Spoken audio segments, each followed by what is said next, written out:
While there was clear progress apparently made yesterday, including this idea that there would be a 15-year negotiating period to determine the future of Crimea, during which neither Russia nor Ukraine would use military force to solve the conflict.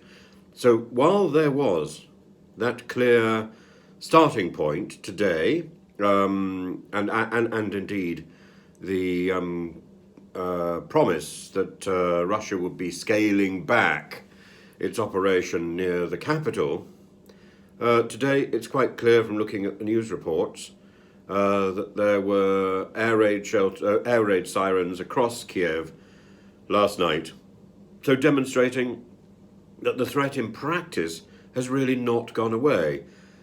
And this comes down to a sort of, do you trust the Kremlin Russians? Now, I've had a lot of dealings with people with Kremlin links over the years, and I must say, although I've tried very hard to put my trust in these people, although I've often found myself working with them, even to the present day, there's a range of people. I can think of people called Bulin Sokolova, who I can think of so many of these people. I could list off the names of people who don't pay, of people who cheat, of people who lie. And all of them are these Kremlin Russians. And they are utterly abhorrent. They cannot be trusted to keep their word for one day. And I'm sure Mr. Zelensky is absolutely aware of this failing in Russian society. In contrast, I must say, all my dealings with Ukraine have been very straightforward. But yeah, my dealings with the, I wouldn't say oligarchs, but my dealings with people who have links to the Kremlin, because after all, as a university professor, I was technically a civil servant. So I had links.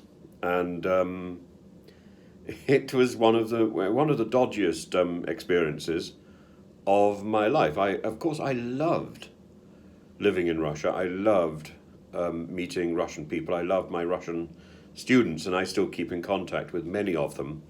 And the number of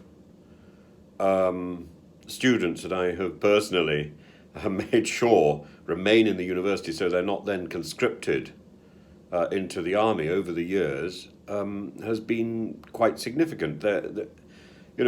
Children who are going to university in Russia, they're there for one reason only, not because they have a passionate desire to study teaching or geography or religion, or English indeed, but because if they don't study, if they aren't in university, then they are conscripted into the army unless they can pay the fee for not being conscripted.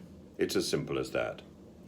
And so yeah, I can think of many times, and indeed I can think of many lecture series that I have given in Russia, in Moscow, where I have been talking in English, and I've had a number of students sitting there obediently listening when I know that they don't speak a word of English.